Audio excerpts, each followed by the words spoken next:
Hey there, it's Justin Caplin again. So today's one of their general board meetings, but they always start with a closed session and a work session first. So we're going through property and personnel items, board PLC training, enrollment. So you've got enrollment here, just let's see, we've got 33,000 in-person students with some online, gets up to 40,000. Pretty big, I think, one of the biggest in the state, I believe. So that'll be Cheri and Nate Esplin, and Cheri Stevenson right here with that school dress code. We addressed that a couple weeks ago. Let's close out of that. Okay, so they have kind of put some stuff back in here that was deleted. I'm still contacting them and sending them my thoughts. I think it's still pretty vague. Schoolwear should be appropriate in length and not revealing. Clothes that show undergarments are not appropriate. Tank tops, tube tops, and garments that show undergarments will be considered revealing. So that's kind of as specific as it gets. I mean, there's other things, you know, game material, that sort of thing. But really, that's as far as like appropriate length and that sort of thing. That's it. So I've got some thoughts. I looked up some other schools around, school boards or whatever around the country. I also just put into ChatGPT, and it came up with a pretty good policy. So I'm going to be sending some of those suggestions onto the board. But that's being considered and voted on today. I guess this part is just the work session. They'll be talking about it again. They'll continue to talk about the Utah Fits All, and as it relates to athletics, I imagine. And then USBA Legislative Day in Classroom. So that should be interesting. Seeing what bills, probably talking about the bills that have passed and maybe things that are coming up for this next session in the spring or in the winter.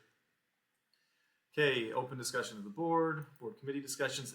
Our board sits on, like each member of the board sits on several other committees and boards around the community. And so they talk about updates on those things and events that are coming up that they need to participate in and report back on. And then board review, enrollment, we just saw that. It's the same thing. Safe schools. So this is going to be one of the policies as part of the regular with the board action items down here. So I'll get to that in a minute. Any GRAMA requests, department reports. So we'll have some updates and things. Then the open meeting, 4:30 p.m. in the chambers or whatever it's called, the boardroom. They start with the reverence, a prayer, welcome, pledge of allegiance, teacher recognitions. They'll approve the minutes, I guess, consent agenda, financial report. I just wanted to point out on the financial report. So they have a few different things. I was going to call it profit and loss, but I guess it's a balance sheet type thing. Maybe it's profit and loss. I don't know what it's called for I guess maintenance and operation fund. Anyway, just different fund accounting. You can go through and look at revenues, budgets, what they've spent it on, and then specifics. Over here, they put this out. I think it's every month. Expenditures above 10,000. I glanced through here, and there's a lot of expenditures. We're talking about. Oh, I should have left that other one open, but 175 million or something like that. But right here, what I noticed is there's some big numbers here. You know, 400,000 for this Genius SIS LLC. But I noticed some of these biggest ones are softwares. So if you can get into the software industry and sell to schools, dang, you're getting some big contracts there. But lots of expenditures. We've got 2 million, 2.2 million just for August. These things. So take a look at that. Then we've got 150-mile requests. This is like athletics and whatever other programs. If the schools are asking to go further than 150 miles, not worth looking at. Then we've got the TSSA plan changes. I didn't open those up. They are what they are. Asking for changes to what they were asking for particular funding for. What's right? They have this cool thing where they have a couple of, like an elementary level and a secondary level, that do a slideshow or a video and a presentation, brief presentation on some good things going on in their schools. I think it's fun to watch those. So we've got South Mesa and Sunrise Ridge. Public comments on board action items. It's interesting, before they do the board action items, you have to do the public comments. You can't hear it first, you have to go prepared. Also, you have to fill out a slip before 4:30 p.m. that says that you're going to do public comments, or else they don't allow you just to stand up and do that. So attendance policy, which related to truancy. It looked like these were related to state law that was changed, I think, a year ago, about being habitually truant and what happens and things. So you can take a look at that truancy type stuff. It's pretty simple. And then the safe schools policy, which there was quite a few changes in here. You can look through, but it's talking about in-school suspension and trying to keep people in school as an option, sort of thing. One that just stood out to me, so you can look through, there's a few of these new things. I like this one. Specifically, it's a problem if they make a false report or of an emergency.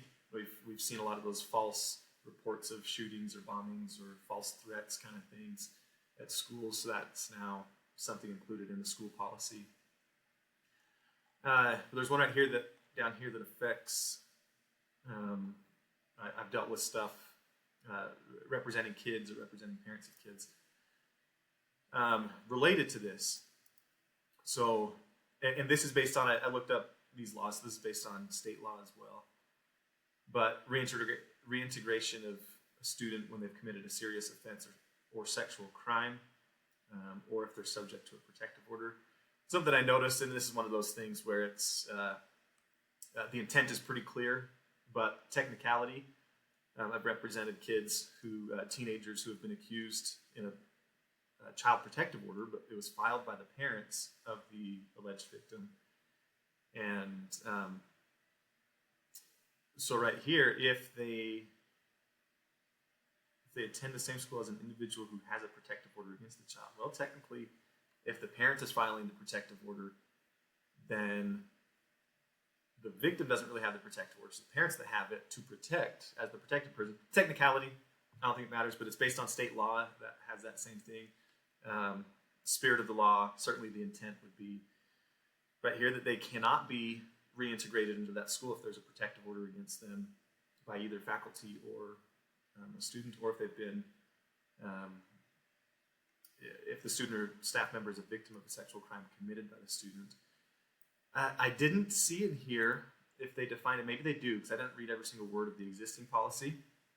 But is the victim of, okay, well, does that mean that they've been convicted through the criminal process or the juvenile delinquency process, or does that just mean they've been accused of it?